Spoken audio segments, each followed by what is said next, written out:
Hello? Ano na? Nasaan ka ba bakla?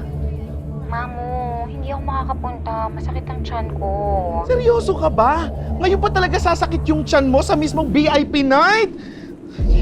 Eh, sa sumasakit nga ang tiyan ko, ano gagawin ko? Alam nga naman pilitin ko, tapos biglang mag-alboroto ang tiyan ko habang gumigiling. Sino sasalang ko sa stage, ha?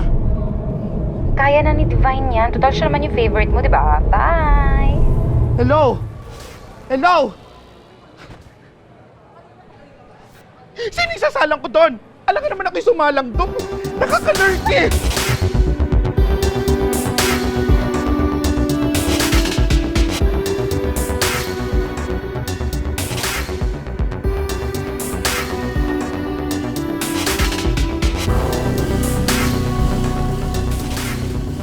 Sumasagot, pinatayan pa ako ng cellphone.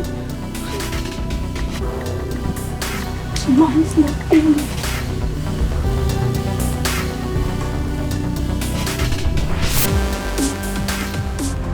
Naiis mo ba iniisip ko?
Siyempre, madami kaming surprise para sa inyo, kaya lagi kang babalik dito, ha?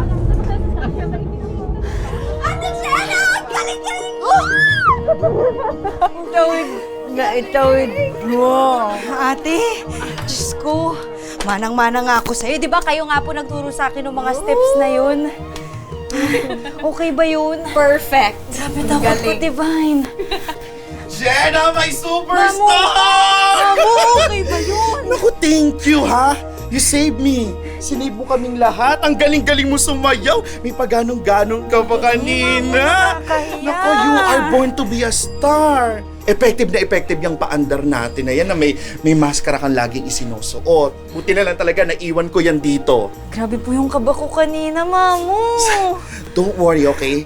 What if, Jenna, gawin nating regular thing tong pagsasayaw mo ng nakamaskara? Like once a week muna. Fridays with a masked dancer.